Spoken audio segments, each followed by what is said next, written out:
Welcome to the Fantasy Football Forge. I'm Steve, and today we will be going through the DST and kicker rankings. Today's video is just going to be pretty darn quick and straightforward. I don't know how much I have to add. I put some targets and a couple of sleepers. I don't know exactly what the thought process or difference was between those at the time that I made this, but yeah, this is what my DST rankings look like. Just a quick heads up, all the other rankings are in videos already, and you can also find them up on the website at www.theFFforge.com. And after this, I will start doing some mock draft videos for those who have not drafted yet. Mine's coming up soon, so I need some practice. Looking at the first tier for the DSTs, we got the Indianapolis Colts, the Dallas Cowboys, the Buffalo Bills, the Tampa Bay Buccaneers, New England Patriots, and the Green Bay Packers. Out of these, I like the Indianapolis Colts and the Green Bay Packers. The Colts added some good pieces to that defense that should really help it out, and I believe the schedule projection, the projection system that I did liked them as well. So why not? These targets, I think, were for scheduling. So one thing about the DSTs is I suggested looking for some of the easier schedules early on in the season and basically to target those teams to some extent at least.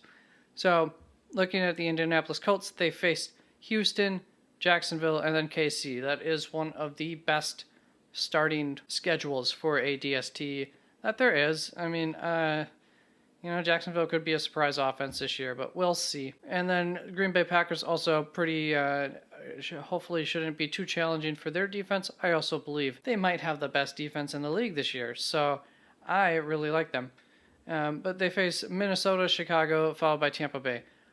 Just one thing, looking at a lot of these rosters, especially at least up towards the top teams' first 3 weeks, like there's no just, I don't know, obvious gimmies, and this might be the best one here with New Orleans facing Atlanta, Tampa Bay, and then Carolina. One thing of note for New Orleans, they have, since Tom Brady has been in Tampa Bay, in the 4 meetings, I believe it would be, against them, they have done like really good in all, either in all 4 or maybe like 3 of the 4, but combined, definitely really good. So if they were to continue that trend, that would just make this all the better. Those are probably some of the easier offenses to face in Carolina and Atlanta. But once again, I mean, just no gimmies, especially when Carolina is at full health. But they have a good defense. So that second tier is New Orleans, and then Miami, Arizona, Los Angeles, Rams, and the Chiefs. So like the Chiefs play Arizona, the Chargers, Indianapolis, Eek. Otherwise, they just have a tough schedule overall, tough division. So I moved them down. I know my projections had them quite a bit higher, I believe. Maybe around 7 or 6. My projections did not have the Packers that high, but I'm a believer. And so here is the third tier, beginning with the 49ers. I got a target on them, so let's see here. Chicago, Seattle, Denver, not too shabby. Denver should be tough, but not too shabby. First 2 weeks there for San Francisco. They have a good defense, always. Houston after that, and then the Minnesota Vikings and the Tennessee Titans. Let's look at their schedules. We got Green Bay, Philadelphia, Detroit. Yeah, it could be worse. I don't know. Green Bay and Philadelphia is pretty yucky. And then the Titans with the Giants, Buffalo, Las Vegas. Not extremely sexy. Baltimore Ravens. Let's see if the sleeper tag means anything here. So after the Tennessee Titans, in case you're just listening, I have the Cincinnati Bengals, Pittsburgh Steelers, all of these in this big tier. And then the Baltimore Ravens, might have put sleeper tag, New York Jets, Miami, New England. That's not too shabby. So that could be part of it. Also, I believe their defense was ranked fantasy-wise pretty low last year, but that team should be healthier this year. Has added a few pieces, although one of them just might have gotten injured the other night. D-tackle Travis Jones? I really like. Anyways, after that, the Washington Commanders, I believe they're weren't what we were hoping for, expecting last season, a lot of us, but I don't think they were like at the bottom. I believe my projections rather liked them this year. I think I had to move them down. They've got Jacksonville, Detroit, Philadelphia to start off, not too shabby. And followed that by the New York Giants. My projections liked them. They had a sneaky, decent fantasy defense at least 2 years ago. I think last year they ended up around this spot. I think I went into my equalized value rankings for some of this, and I think they were still right in the middle there. Might have been how I separated some of these. So that moves into the Los Angeles Chargers. We got a sleeper on them. First 3 weeks, Las Vegas, Kansas City, Jacksonville. Followed by the Cleveland Browns, Denver Broncos, Carolina Panthers. Got targets on all of them. I just, Cleveland would be a little less excited about now probably. But they've got a good defense. Broncos, pretty solid defense. They might be on the decline a little bit these days. Seattle, Houston, San Fran. That's not the worst starting for fantasy. Especially those first couple of weeks. Although, I don't know how many... Well, San Francisco might be throwing a few picks this year. So, one thing, too, for their defense as a warning. That might be why I have them down here a little bit, too. If they're throwing more interceptions, they probably won't be as good of a defense as they have been in recent years. Just from getting a little bit tired of the games. Carolina Panthers really liked a lot of pieces that they've added over the past few years. While their offense was doing good, their defense was doing good last year. And then it just all fell apart. So Cleveland, New York Giants, New Orleans, not too shabby there for starting off. And in my final tier, so Chicago Bears, I don't know why I don't have any tag on them. Maybe I just didn't want to admit it or make it public, but they've potentially got a really good defense. They were pretty solid fantasy-wise last year, at least for part of it. Detroit Lions, Philadelphia Eagles, I believe. Great start to the season for the Eagles. That might be the target there. Detroit, Minnesota, Washington, not shabby. Not that Minnesota is an easy offense. It shouldn't be, but catching them earlier on in the season should be all the better for them. And then Atlanta, New Orleans, Los Angeles Rams, Seattle. So 1.5 okay games there for Atlanta. Sleeper. Might have come up higher in my projections or something. Then Seattle, New York Jets, Raiders. They got some great pieces in Las Vegas. They just haven't been, especially for fantasy, not good. A lot of issues in the back of their defense, but I do think I liked their draft this year, and Jacksonville hanging out at the bottom. So,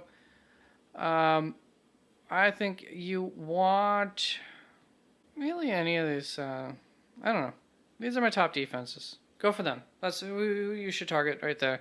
Indianapolis Colts, Dallas Cowboys, Buffalo Bills, Tampa Bay Buccaneers, New England Patriots-ish, and the Green Bay Packers. Patriots is more just trusting that they'll do what they tend to do on defense. Let's look at the kickers. Here are my kicker rankings. Somebody I had to just move up right before I started filming, Will Lutz. Don't know how I...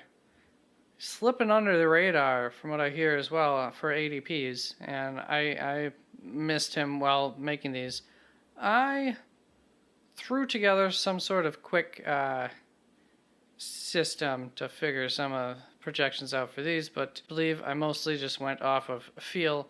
So Justin Tucker, Tyler Bass, Matt Gay, Dan Carlson should all just be solid guys that you can trust. Same with these next four. I guess I just like them a little bit more. I don't know.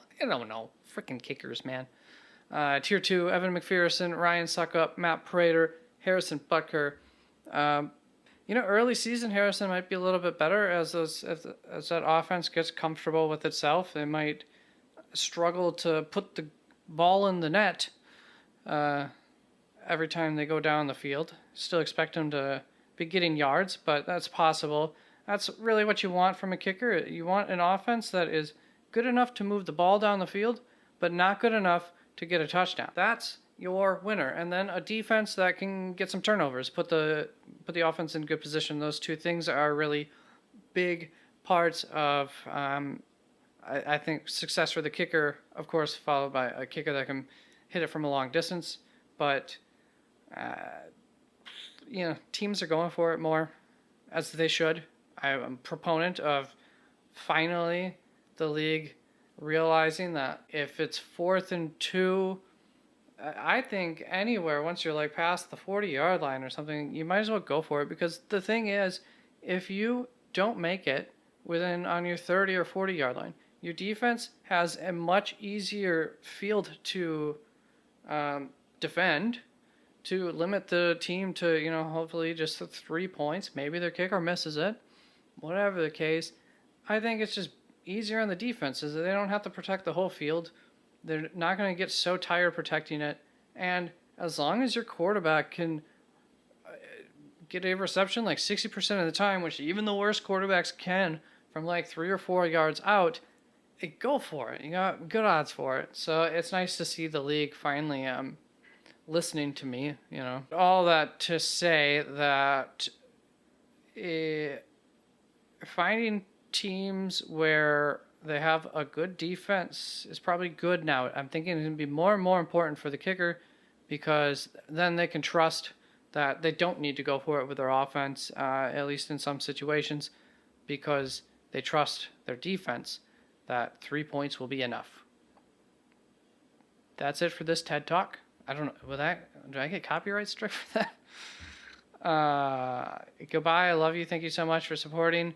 You can find all the rankings on the website at www.theFFforge.com down in the description. And please do the YouTube things. Always appreciated. Bye.